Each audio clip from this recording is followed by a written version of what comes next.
The Secret Life of Dad. Daddy made a podcast.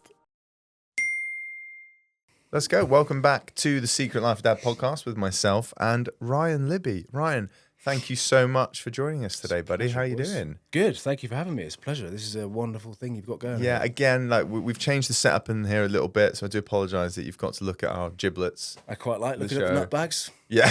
Sculpted physiques as well. I know. Still holding on to this. Mate, As dads. Mate, you are an absolute beast talking about physiques.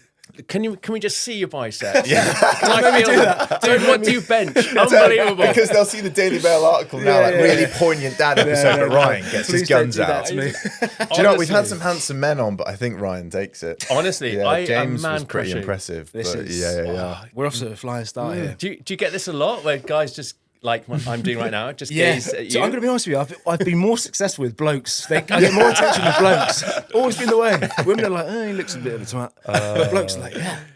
Yeah, well, I get it. He gets it. Yeah. Cheers, mate. They Thanks. do. I'm in the right place.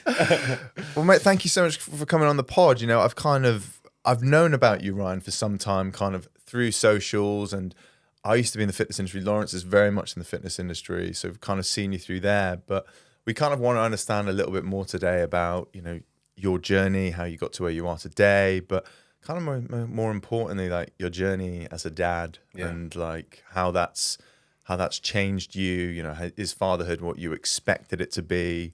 Yeah. So yeah, do you want to maybe like introduce yourself, tell people a little bit more about you? So I moved down to London about 10 years ago. I think it's my 11th year now, which is quite spooky. Went to university in Cardiff, studied sports biomedicine. Sorry.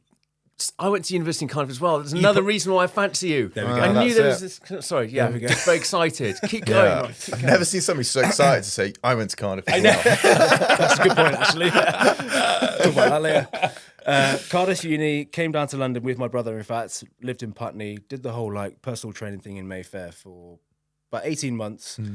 Quickly learnt that I just didn't want to be in a gym doing the sort of, it was good for a while, but I couldn't do it anymore. So I left that, went freelance, did a bit of coaching myself for another year, at which point I was living over in Shepherd's Bush, had a good time. But London's difficult, man. And if you know, there's this point where I got to, I was like, I don't know if I'm living, I'm just kind of existing in London. This is quite difficult. And I had to make some changes just with career and direction and this whole direction I was heading in. And then somewhere along the way, I met Louise. I was introduced to Louise, my now fiance, through my brother's girlfriend, who was like a sports marketing PR. They had an event coming up. I think it was like the London 10K or something like that. Anyway, brother's girlfriend was like, if you want some assistance or support or some training ahead of the event, Ryan could maybe help. So she comes down to my gym in London, in Mayfair. And we do this very casual one-off session, very professional. Didn't really think much of it. I thought she was lovely and very sweet and cute. Nothing happened. A year later, shot her a message out of the can. I was like, hey, I'm freelance. Would you fancy meeting up at any chance for training or coffee or conversation or whatever? And she did. And she took the message really well. And we met up and the dynamics quickly changed. And I think, you know, the point I'm trying to make is leading up to that point, London was difficult. Met Louise and it all just changed very quickly. Very quickly. And here I am now. Not really coaching as much as I used to. It's wild. Yeah, it's funny. Do you know? I feel like we have some parallels, me and you, because Really? I used to live in East London, and I moved to Southwest London, and I met a good move. Chessie, who was in this like social media world, which Yeah, I didn't know anything about. No. And I remember I was a trainer at the time, and she was booking into my fitness classes. There you go. Yeah. Subliminal. The only one. The only one. And I remember her saying, oh, if we go out for dinner, and I think I was a bit skint at the time, and she said, no, don't worry, like I'll pay, we can just share photos of our food and we'll get it for free. Oh, yeah. And I was like, that sounds great. Yeah.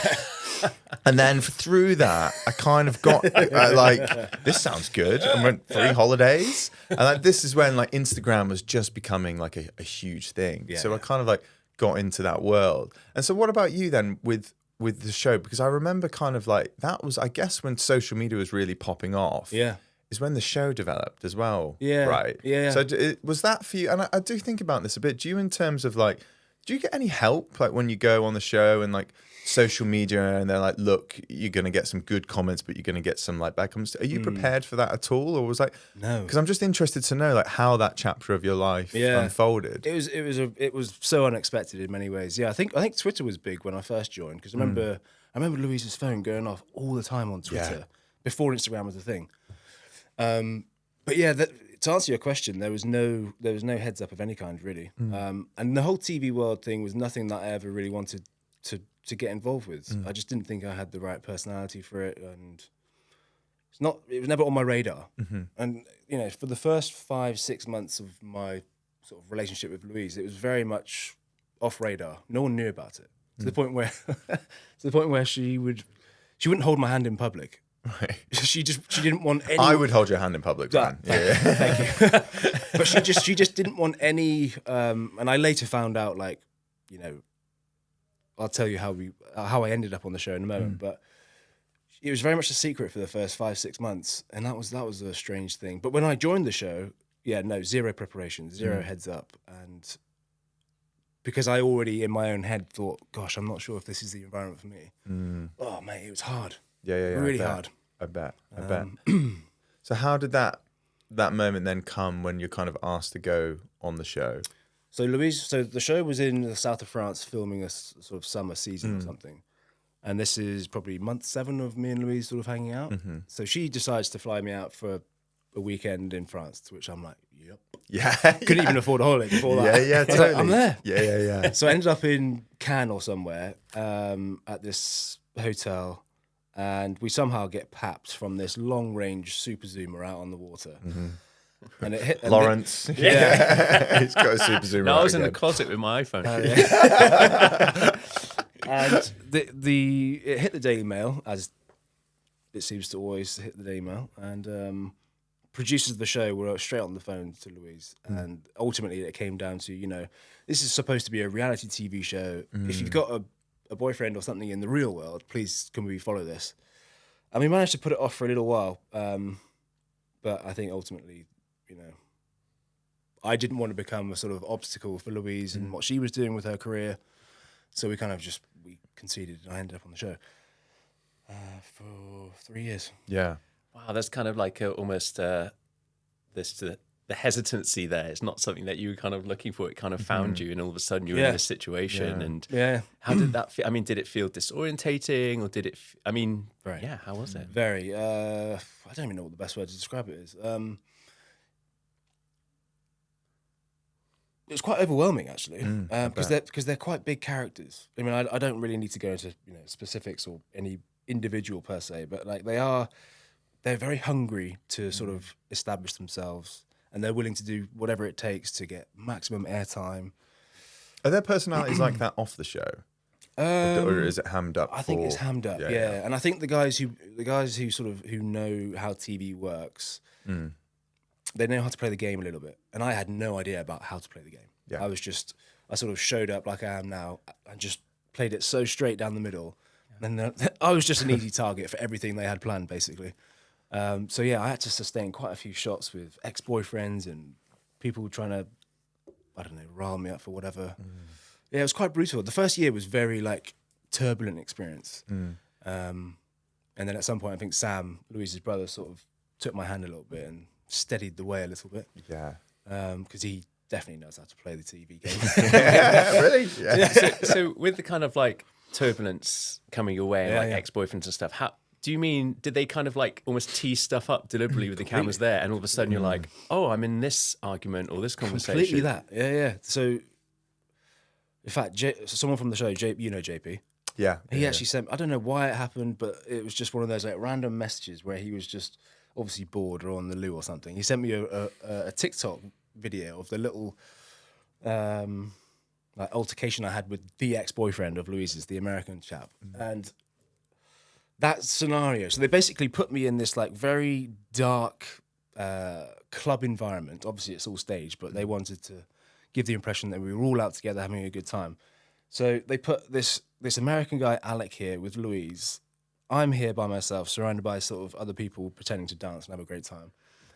And it was just such an oppressive, intense environment, and they knew exactly what they were doing, and they just fed him like all the lines to just knock me off my game and make me feel uncomfortable, and it fucking worked. And because I didn't know like how to really respond, I just thought, well, this is the real world, so I'll give you my real world in response.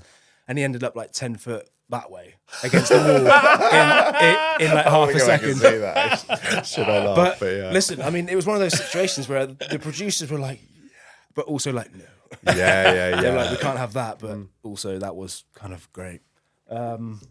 Yeah. Very, very wild experience, just the whole TV thing for me.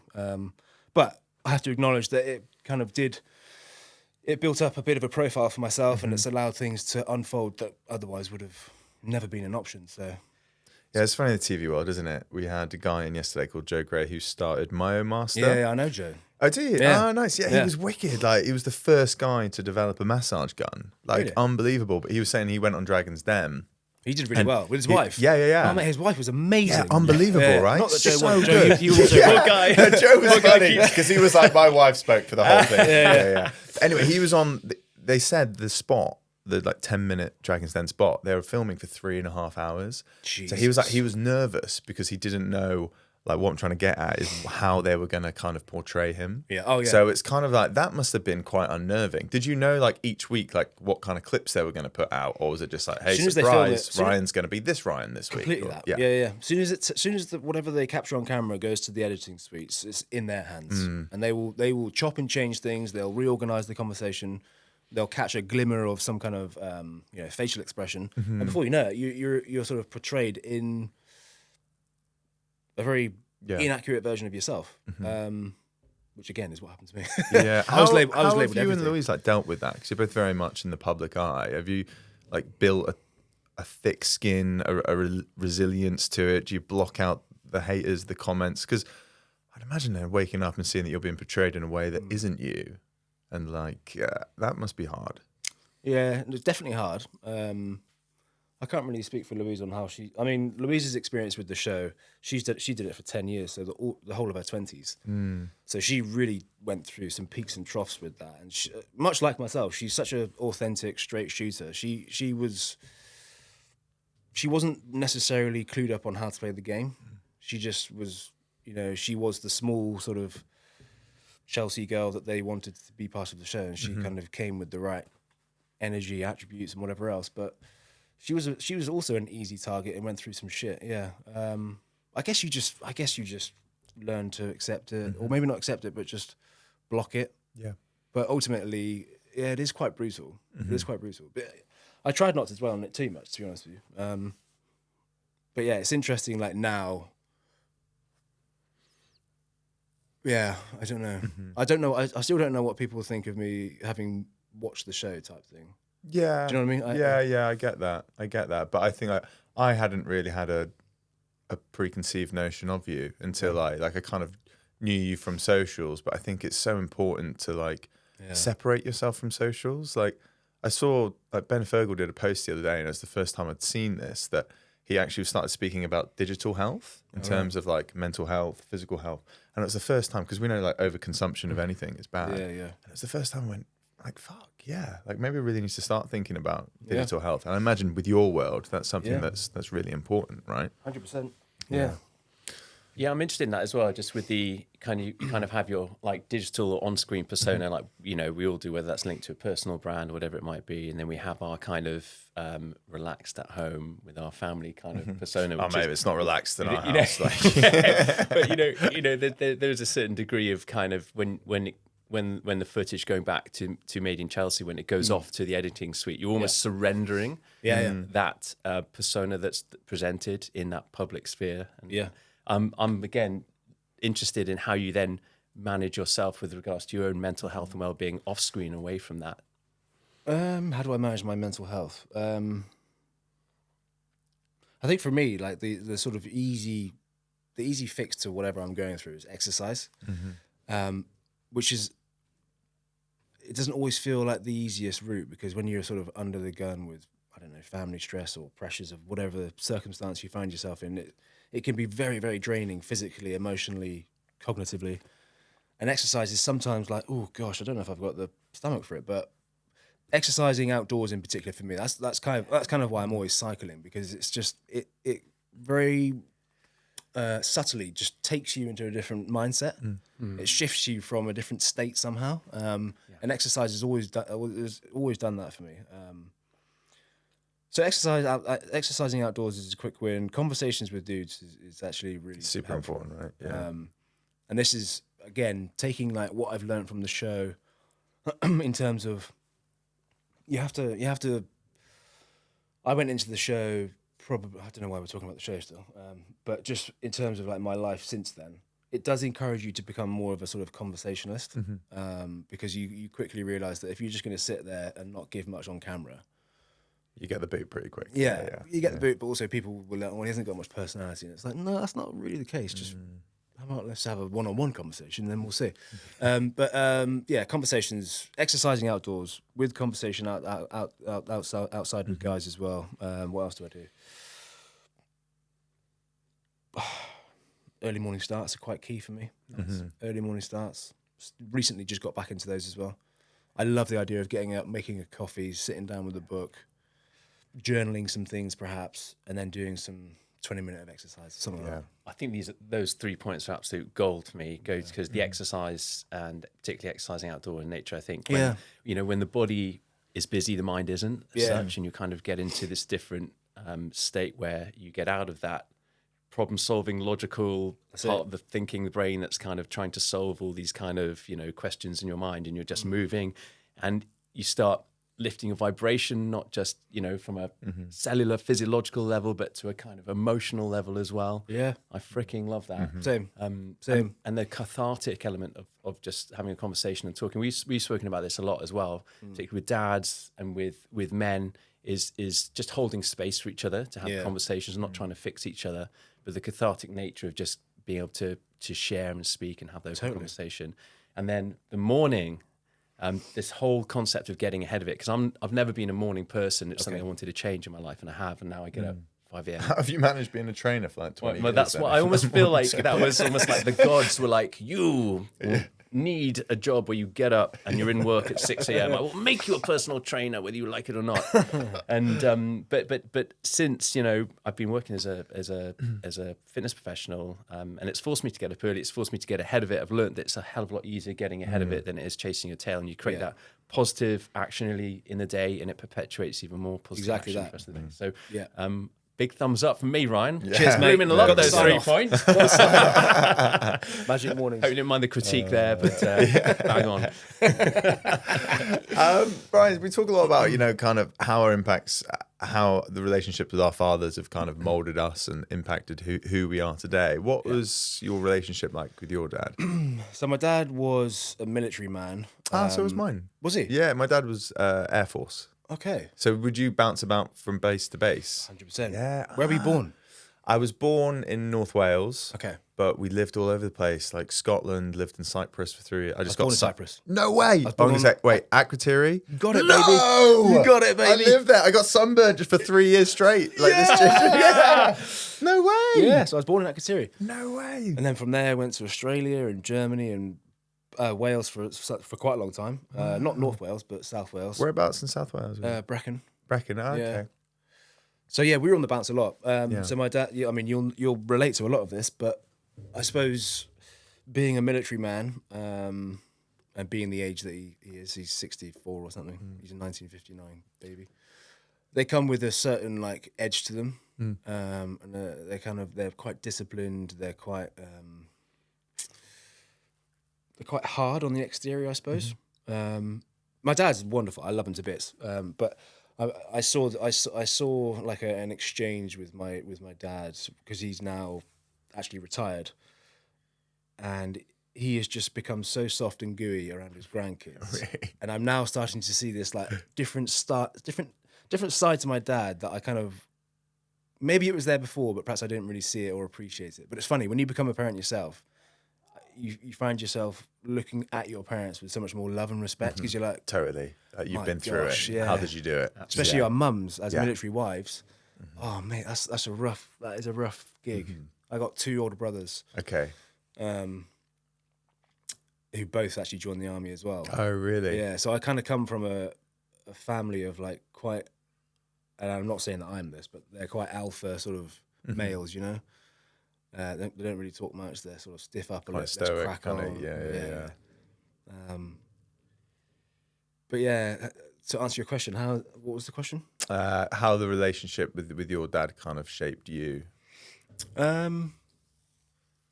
or are there any kind of like parenting traits that you'd pass on to Leah from your dad? And we kind of like, you know, is there anything that you wouldn't want to pass on? Because, you know, I think like with my dad, kind of similar to, I remember when my dad retired and he'd been in the military. God, he was there for like nearly 40 years. Oh, wow. And like, you know, wake up every damn, you wake up, you make your bed, and that's very like Jordan Peterson, but you make your bed, you do these little kind of wins first thing in the morning.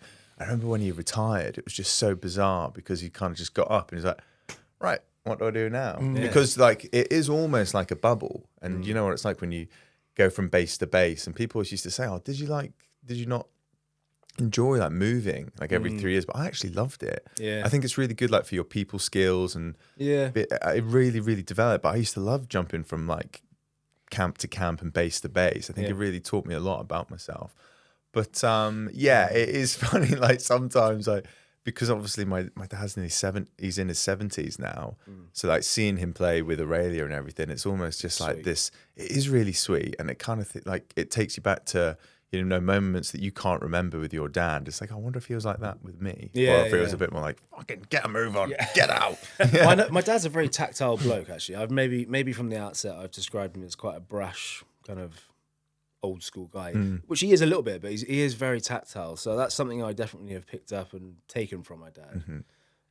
So he's always sort of kissing cheeks and tickling and blowing raspberries with the kids, which I find myself doing all the time. Yeah. In fact, anyone's kids. Which is sometimes, I don't know if it's well received, but I'm like, I can't help myself. I don't know you, but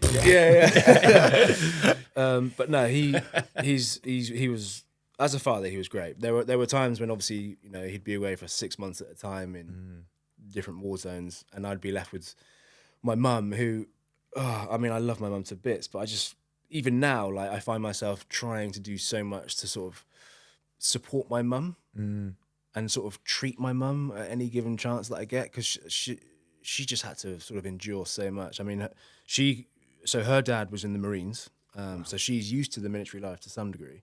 But, you know, her husband was in the army for 28 years. Her 2 sons joined the army, one in the infantry, one in the engineers. Saw some real life action, came very, very close to not coming home. And my brothers are 7 years and 6 years ahead of me. So there was a lot of time in my childhood where it would be just me and my mum. Yeah. And I think because of that, I've got a slightly softer edge to me versus the other men in my family, which I'm actually really grateful for, because, you know, it's especially now in my sort of older, slightly more adult version, I find myself almost chipping away at my brothers and my dad and sort of breaking them down a little bit. And like, it's all right to talk. You can show a bit of emotion, because they're so like typically stoic in many situations. And I'm like, let it go, big guy. Yeah. Let's just talk it out. Or cry if you want to. Yeah. And they're like, you sure? Go for it.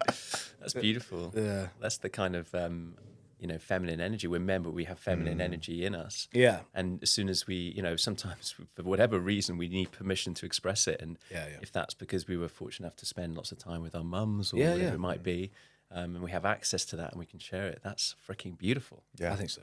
It is. It is. So you're a father to Leo. I am indeed. He's 2.5. You said before we started Coming recording? up 2.5. Yeah. So, buddy, how have you found it? How's fatherhood treating you? Are you okay? Can we have another extra hour, please? Is it what you expected it to be? No.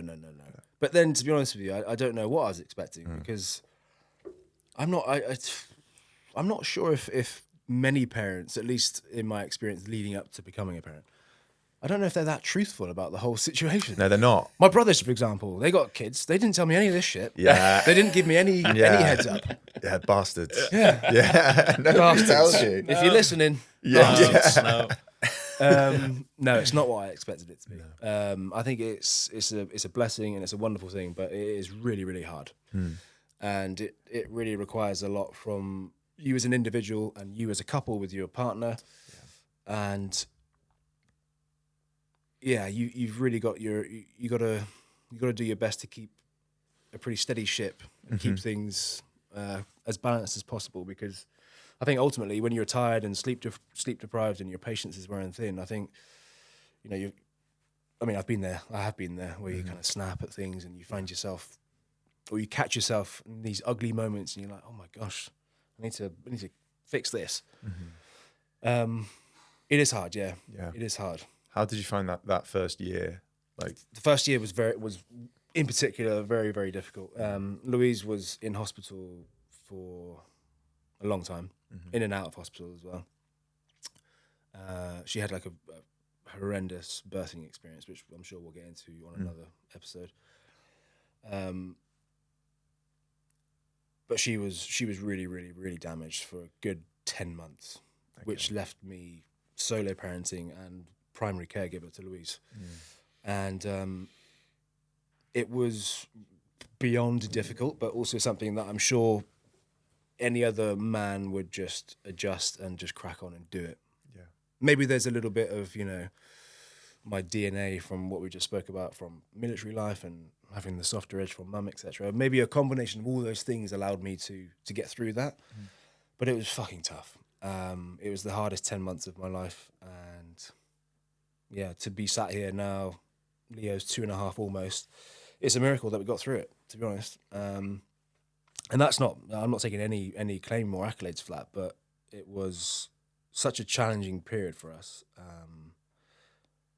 And the great thing is that Louise is now healthy and Leo is awesome. yeah, He's a great little dude, and just have to be thankful for that. yeah. Yeah. I just, again, like, I can just feel like the I just get it. Yeah, like, it's the close rawness, to- the energy. close to some I can tears. tell, mate. It's like, thank you so much for being so vulnerable with that and emotional. Because if you could kind of look back now and maybe speak to yourself in that first year, like you said, did you keep a lot of things in? Yes. What kind of emotions? I wish I'd asked for help. Yeah. I wish I'd asked for help. I just took it upon myself. I don't even remember having a conversation with myself about it, being like, hey, time to strap up. I just did it. I just assumed the responsibility of Louise and the baby. And I pretty much shut off from everything and everyone. And I do somewhat regret that. Regret might be the wrong word, but I wish I'd just asked for help. I wish I'd asked Sam's next door. I wish I'd asked her mum, who's a couple of streets that way. I wish I'd, taken the offers from my parents who were down in Devon. And I kind of wish I spoke to Louise more. I think I was so mindful and scared of showing her how I felt during this time. I just thought, I'm going to lock this up and I'm not really going to show her how I'm struggling. I'm just going to get it done. And it just went on and on and on because of the prolonged complications that she was going through. So it was a long slog, really long slog.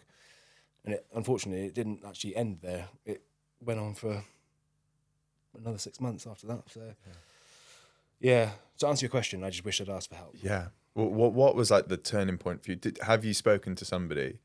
Like, have you? Or did you reach out to somebody, or was there a point that things just started to feel a little bit easier as you got older, or was there a point that you felt like I really need some help? I think it was at the 10-month mark. It was at the 10-month mark. So Leo was 10 months. Louise was starting to show signs of getting better, and I just kind of looked at myself in the mirror at this point, and I just looked awful. I just looked like I'd lost all love and spirit and energy, and I had to just take myself away. I had to speak to her family, and ultimately just had to remove myself from that entire situation for a week. Ended up in fucking Budapest. Don't ask me how or why. Ended up in Budapest for 3 days, thinking that I would sort of decompress a little bit and have a chance to get through it. Didn't work. Ended up in Barcelona like 12 hours later. I was just on the roam. I was on the roam by myself, completely lost and just in a really, really dark place.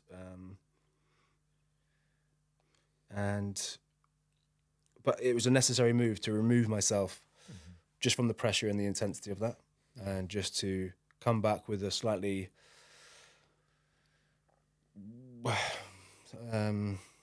less. I was just very angry. I think I was very angry just at the situation. We kind of like when we're faced with such a big mountain, we like head down, as you say, we almost get in this trance of doing. Yeah. And then eventually we get to a point where we need to somehow give ourselves the opportunity to get that kind of perspective. As you say, you kind of take some time out yourself, take some time away, just break that trance-like habitual state of just getting what needs to be done. Yeah. Have you managed to find that perspective since? And if so, how have you found it? Yeah, ultimately things are better now, and it's all in alignment with Louise's health. So as she's gotten better physically and mentally, everything at home has improved as well. I'm a bit of a sponge. I don't always make it known outwardly to people, but I will soak up. If she's struggling, I'm struggling. I won't let her know that, but just to have her now functioning as a normal person again, and seeing that old Louise is a humongous relief for me, and it just makes everything easier. And I think just having that reality now versus what it was, I mean, it was really bad. It was really bad. Yeah, man. I think honestly, I got so emotional when you went through that part then, because the first year is so hard. Nobody, like, I've got a friend who's just had a kid, and I sent him a message and I just said, "Look, Dad to Dad, how are you doing?" And he said, "Out of all the messages," no, I said, "Dad to Dad, how are you really doing?" Yeah. And he said, "Out of all the messages I've received, yours is the one that resonates with me most, because I'm really finding this like really hard." And he kind of said it, he said, like, you know, Vietnam vets, when you just look at each other in the eye and eyes and you just know. And it's just like nothing prepares you for it, but kind of similar to you, like you said at the start, I just wish I would have had the courage to just say, look, just need a bit of help with this. Yeah. Really struggling, because you lose, I could tell from what you were saying, just you lose a sense of who you are. Yeah. You lose a sense of yourself. You lose your partner. You lose, like, you kind of exclude yourself from friends and family. Yeah. And I think it's so important, Dad, to talk about this, because until you're in it, you don't know. Like, I was the kind of one of the first out of all my friends, apart from Lawrence, to have a kid. Yeah. So I didn't really have anybody to lean on. And now, anytime my friends have got, like, if anybody's got a kid on the way, like, straight away, how are you doing? Same. Like, can I check in with it? Because do many of your friends have kids at the time, or were you kind of? Lots of Louise's sort of friendship groups, massively. Mine have started to sort of enter into this world, but I'm just like you. I'm so much more there for them now than I ever have been in my relationships with them. And actually, I feel really good from that. It makes me feel good. Yeah, it does. I'm taking, you know, my own learned experiences from this, and I'm trying to save them some time and worry. Yeah, give them like a viable option of, like, if you need to talk or you need help, just I'm there. And I wish that someone, maybe that offer was there, maybe it was there, but maybe I was just blinkered off and just tunnel vision. Yeah. I mean, it was a pretty desperate kind of experience, and maybe I missed the offers. Yeah, it's true.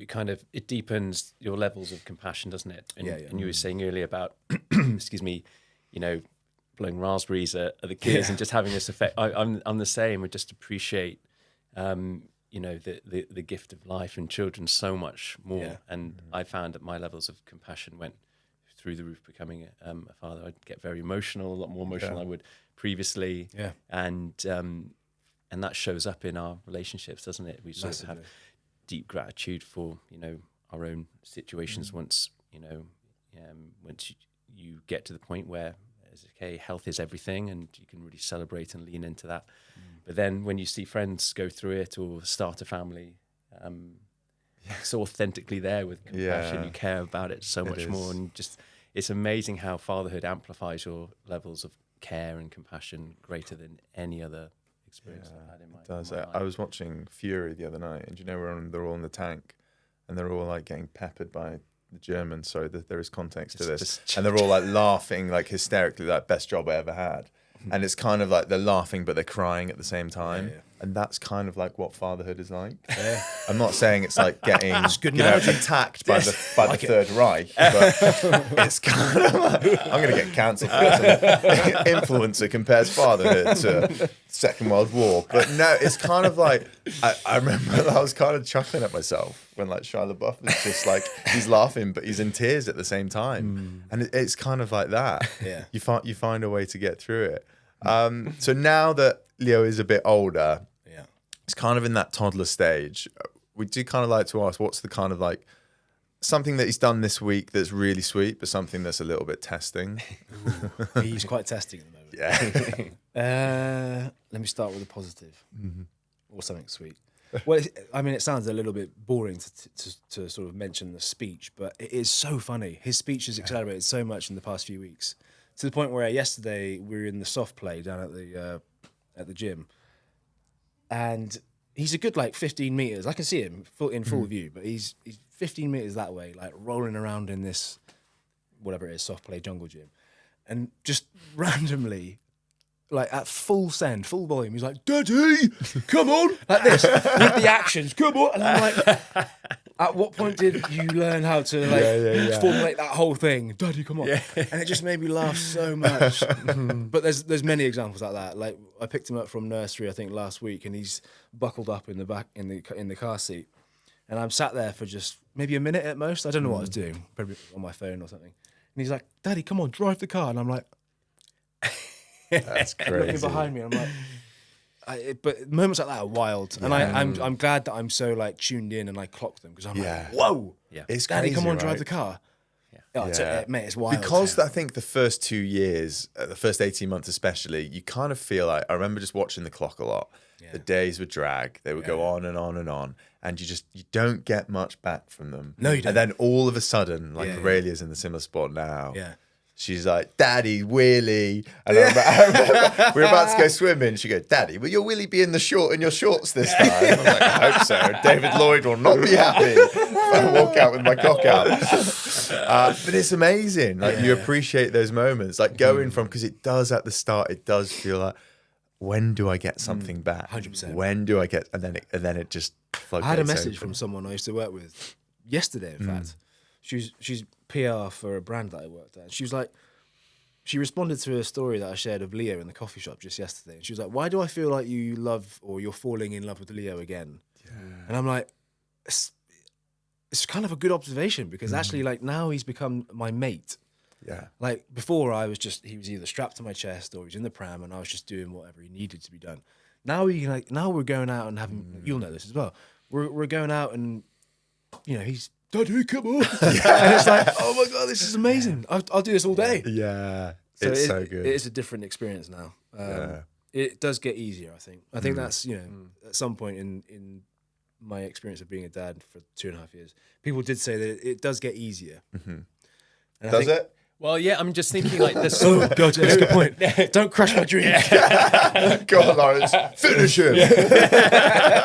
Well, no, I'm just like, those new moments that you're experiencing now always will be there. Like every month of their life, they'll be experiencing that first, stage of their life as well. And we'll be sharing those moments with them. And as those moments come, and if we're present enough to really enjoy them and savor them, then it also deepens that connection that we have. Yeah. And as you say, you become mates. That's it. Yeah. But it feels good. I mean,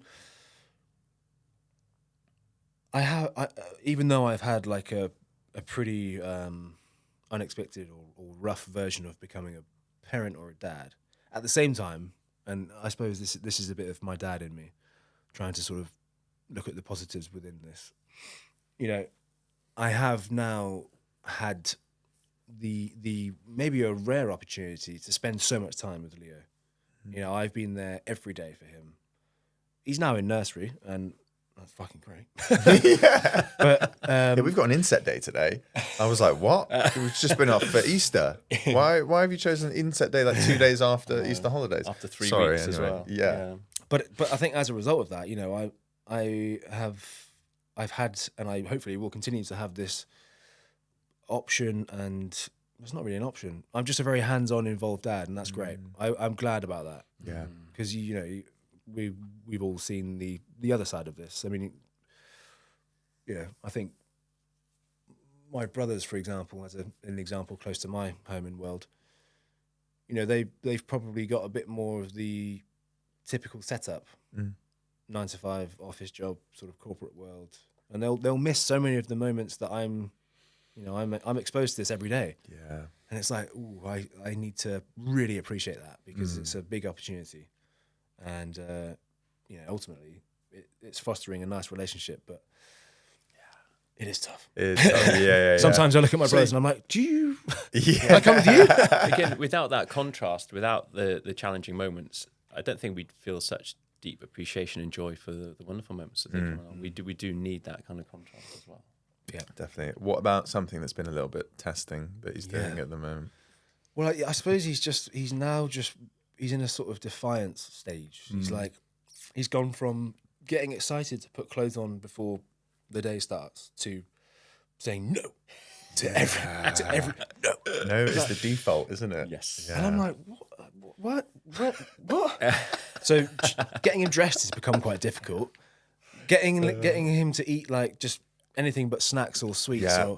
Yep. And I'm like, dude, what else has become difficult? Pulls out his notepad. Well, because I do every nursery pickup, I am subject to like the daily review from the teachers. It ain't always good, and I feel like it's always me that's having like the chats on the side of the classroom, and I'm like, what is going on? But I think I tell myself it's just because he's a very spirited, animated, like high energy dude, which is great. But yeah, I think he still doesn't quite know the sort of boundary. Is that the right word? He's very compassionate. He'll throw himself at you. If he was here, he'd be like hugging you, probably blowing raspberries on you as well. But then randomly, in amongst that fun, there'll be like a wallop to the face, and he'll slap you. And I'm like, ooh. Yeah. Sounds familiar, doesn't A it? bite. Yeah. We went to just Brighton for a few days over Easter, and it was tough. It was like, it's just everything was no. Couldn't get changed. Like, mate, just brushing her hair before I left this morning.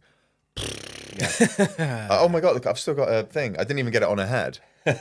Shit, I completely forgot I had that on. But honestly, it's just like, but I tell you what, like, so how much of, like, have you had to work on your patience? Because that is a huge thing for me. Yeah. Like, I've really had to work on that. I don't know. I don't know what I've done to maybe improve that, but my gosh, yeah, it does test your patience. It does, doesn't it? On a daily basis. Yeah. How long does it take you to leave the house? Say you got to leave the house at 8 a.m. How much time do you give yourself just to get Up out? at 3?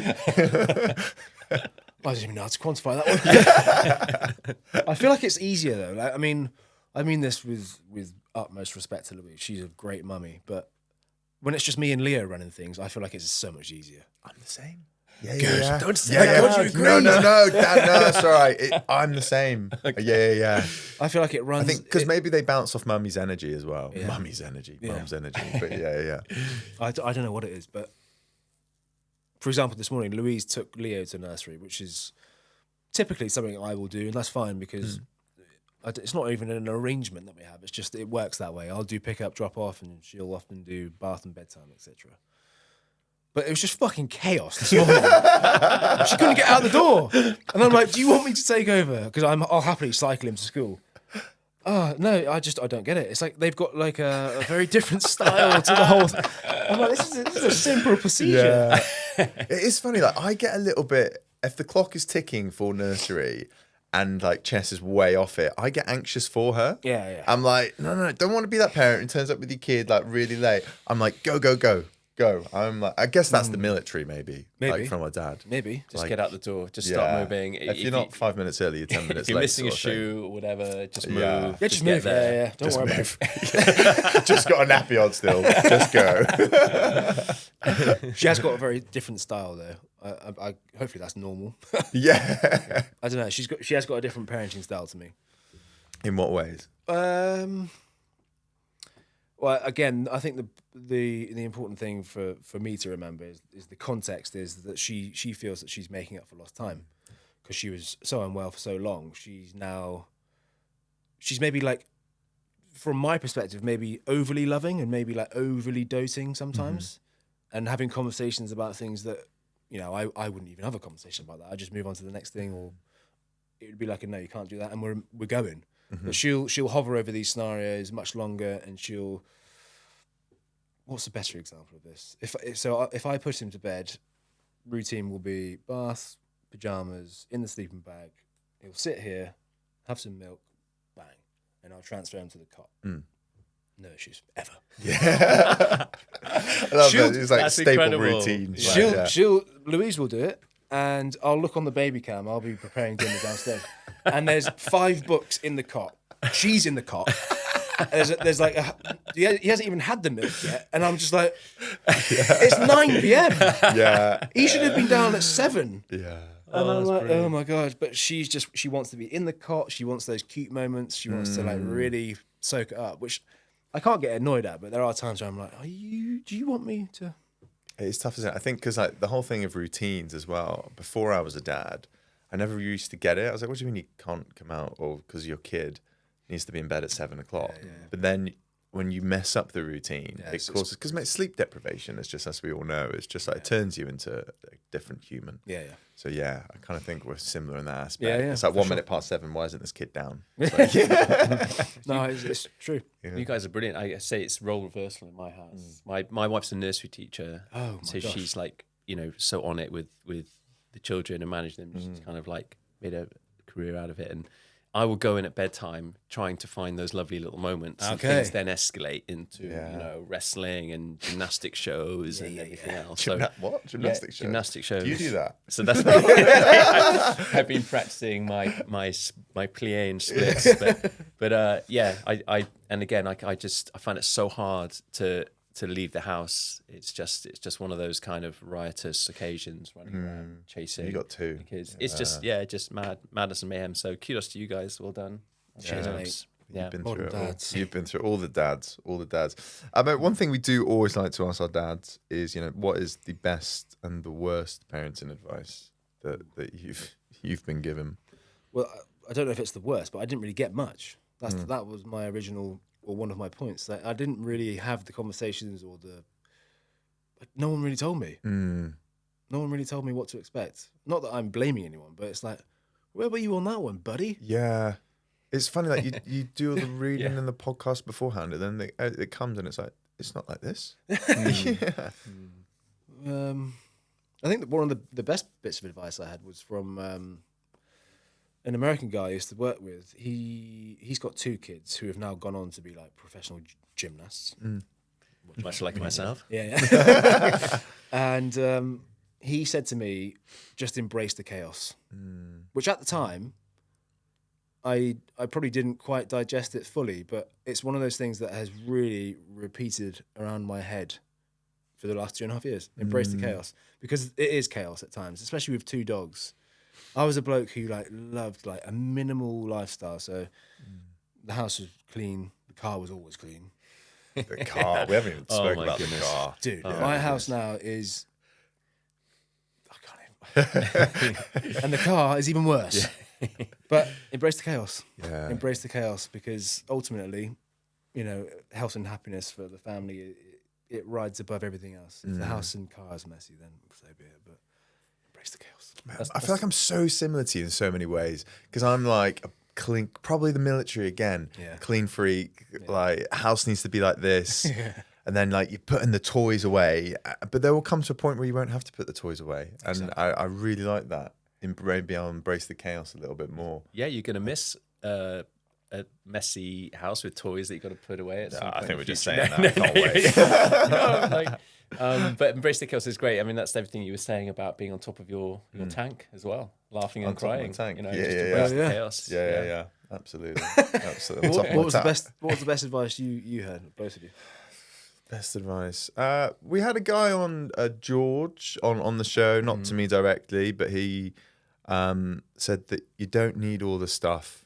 Like, I thought that was really good, because I think when you first become a dad, you kind of think, shit, I need to buy this, I need to do that, I need to do this. I honestly think just being able to sit down and have it, because I think that the rawness and the emotion that you've given today and the vulnerability is amazing. Because that first year of being a dad, it's just nobody tells you what it's like. And I wish I would have had just something to listen to like this. Yeah. Somebody would have said, listen to the episode of Ryan on Secret Life of Dads. That's what we wanted. Because it is, What was yours? No, for me, again, it's really interesting listening to you speak, Ryan, because you've been doing this, but someone said to me, it's not quality time, it's quantity time. The kids don't want to kind of awkwardly sit down with an enforced 30 minutes face-to-face of real kind of what's meant to be quality time, but it's forced. They just want you around. Yeah. They want to see you around. That's nice. It's exactly what you're doing as well, and it's something I've tried to take on board. That's nice. That is really nice. Because I do think as well, maybe it's something that's part of our DNA, like that we've got to constantly be working. And I think in the first year, because I wasn't doing that so much, I felt like I was slipping away. I was losing a bit of myself. Oh God, yeah.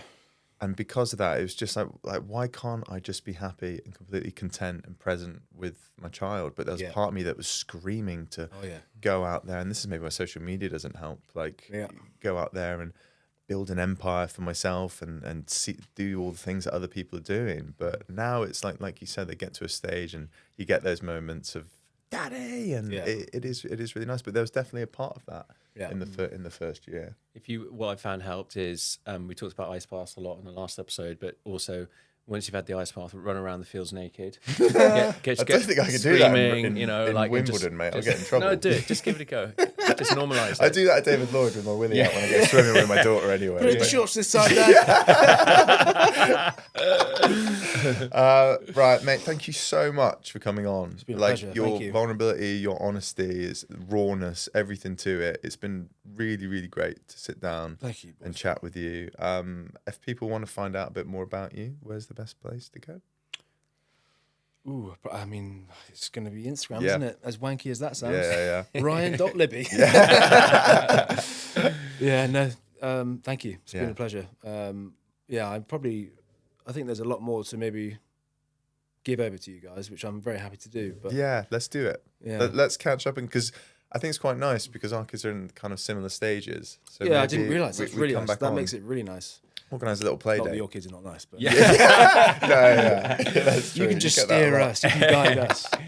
Maybe we can organise a play date and get our Let's do willies it. out at Let's do it. David Lloyd. Have the dads work out. Get Let's our do tops it. off. I need to look like that. Yeah, I mean, you are one of the most handsome dads I've ever met. Yeah, so, definitely. We should do a Handsome Dad Awards. Yeah. And I think Ryan takes some beating. Yeah. But thank you, Ryan. Yeah. Thanks for coming on Cheers, today. Ryan, mate. Thank you so much. Appreciate it.